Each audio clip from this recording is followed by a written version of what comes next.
Hey everybody, Ron from Back in the Fairway here, and this is the Sub 70 639 MB.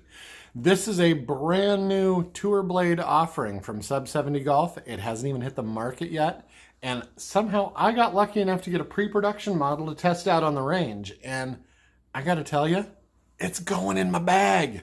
As soon as I can get my hands on this little guy, I am putting a set of these in play, and I am going to love it. I was able to get them out on the monitor a little bit and get some numbers on them. I don't have the fancy graphic overlays, and I'm not going to show you me swinging them at the range because, well, it's, it's the range. Everybody's seen that. But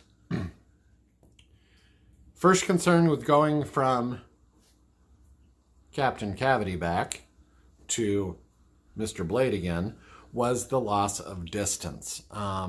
The Mizunos that I started carrying at the beginning of the year were about a half a club longer than my FG 100s or in the Wilson branding. They were also about a club and a half longer than my original Wilsons, which have traditional lofts. So it was a little tougher to compare. But this one was a 32 degree 7-iron. The Mizuno is a 31 degree. So a little bit of loss wouldn't have been the end of the world. It's just a degree of loft, about 3 to 5 yards. My initial testing, I figured I lost about 8. Then I actually did the math, and it was right on 3. So it's exactly where I thought it would be, and it's exactly where it needs to be for a little bit higher loft. So dead on with the distances. But that's not the story with these, because it really doesn't matter how far you hit X iron or Y iron. What matters is how's the gapping with the rest of the set. That I will get to when I get the rest of the set. But for now, what we really have to look at is this is a 165 yard 7-iron that looks absolutely beautiful. This is not a finished model. They are going through some tweaks on the finalizing the finish, but you can see the subtle Sub 70 logo right here, going around to the 639 MB text right there. And that is it for the finish on the back as far as the lettering goes. You have an amazing little step up here in the, I guess you want to call it the muscle back section of it, even though it is a little bit lower. And then the top portion of it here has a nice textured groove finish to it. Yeah, so got a nice texture to that. It looks absolutely beautiful. I'm not sure how much of the texture I can get shown here with this light. Not a whole lot, but you can kind of see it here where it starts to groove out a little bit and things like that. But it is really quite stunning to look at. You can see it even in this camera shot. It looks beautiful. The other portion I like about the back of the design is these steps at the bottom. Now what that does is it takes the excess weight from the toe and moves it into the center of the head. That is a more traditional blade placement. If you look at the older Wilsons, the muscle backs that had the muscle dead center, or the traditional blade that just comes up higher up here, a lot of the weight here would go out to the edges. That's great if you need a correction to your club, but if you're a pure ball striker and you're getting this middle section right here, that's where you want your CG, and that's what Sub 70 has done with this model. They've moved all of that excess weight dead center. It is absolutely perfectly placed. Now, what does that CG change do for the average golfer? Honestly, it gives you more ability to knock the ball down and put the ball up higher.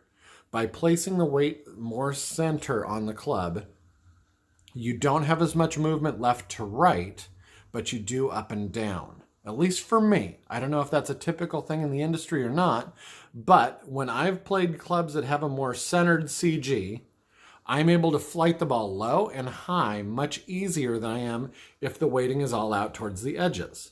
As a matter of fact, with the JPX 900s that I'm currently bagging, you can see I have all of the weight for this club out in the toe and in the heel. There's nothing back here to help the ball up or down. It is a constant flight. And that's a great thing for building a consistent ball flight. But when you're to the level where you want to start working that ball back and forth, having that weight centered is a huge help. It keeps the CG from spreading too far, not as forgiving, but also much more workable.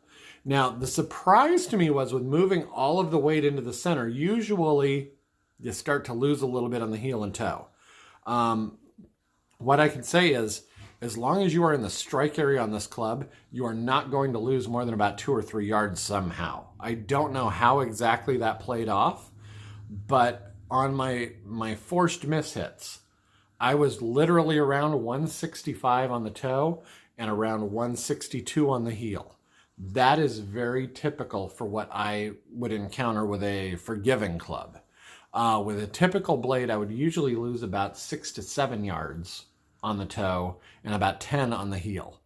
The other thing I was not able to do with this was hit that long pull hook. Now, I know everybody listens to that and says, well, who would want to hit a long pull hook? You don't, and that's the problem. A lot of blades, typically, if you catch them in this area, the face will close down on it a little bit, and you'll get that little bit of a pull off of the tee, and the ball will just continue to spin left on you and end up long and left of the green. The way this head is set up and balanced, I was not able to pull that shot out of the bag. I tried. I really did. I tried to do the heel strike with the face closed and side spin. Nothing seemed to work, which was nothing short of amazing. What I could see off the extreme ends of the face here was almost a reminiscent look at the old gear effect that Woods would give you when you'd strike it off of the heel and the ball would start left and then it would start curving back to the right. Or when you'd strike it off of the toe, the ball would start off right and then curve back to the left.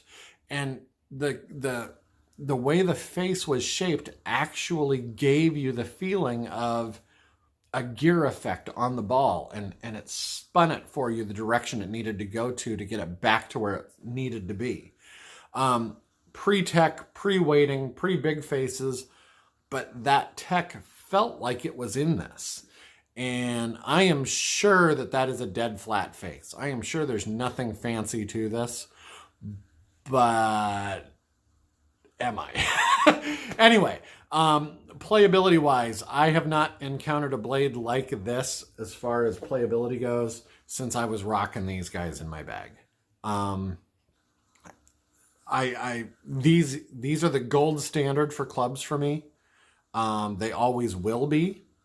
This is actually my personal set here that I occasionally still break out, but too many of them are just getting a little too ragged to play daily driver. So that's why I've had a couple of different sets come through the garage in the last few years.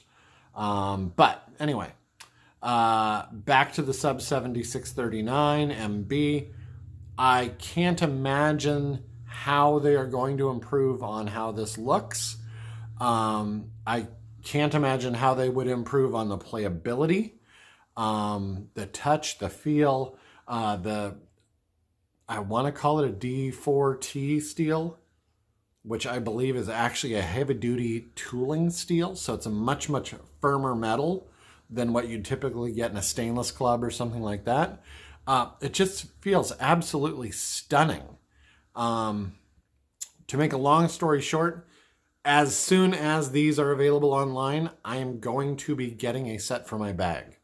That is about as good of an endorsement as I can give. I'm not a club tester. I don't like to get out there and say, you need to go hit this, because you probably don't. But sub 70s model is a direct-to-consumer model. It is great setups from the distance irons all the way up to player's irons now. Their 639 CB series is about $600 for a full set, going down to their, I believe it's a 389. Quote me on that one, but I'll put it in the description down below just to make sure. That guy is, I want to say about $400 a set, which when you're looking at the investment in golf equipment, that is a really, really good deal. Anyway, 639 MBs absolutely gets my stamp of approval. The look, the feel, the playability, the customization options, Everything is there on these guys. Available summer is what they're saying. Summer is a big, long stretch, but available summer of this year. Could be as few as a couple of months, could be later in the year. Definitely, if you are considering going to a player's blade or looking for that blade that's a little more forgiving, hold out. Let Sub 70 get these on the market before you jump in and buy something. I think you'll be very happy that you did. They do have a great trial program on their website. Again, this one isn't quite there yet, but you will be seeing more and more of these pop up as the dates get closer to release. We'll also see that final finish here soon, I'm sure. But if you have any questions on them, please leave them in the comments down below. I'd love to answer them. If I don't know, I will get a hold of the guys at Sub 70 and make sure they follow this and answer anything that I'm not able to. But thanks for watching, and we'll see you all with a weigh-in on the journey to 100 tomorrow morning. Looking forward to it. Have a great night, everybody.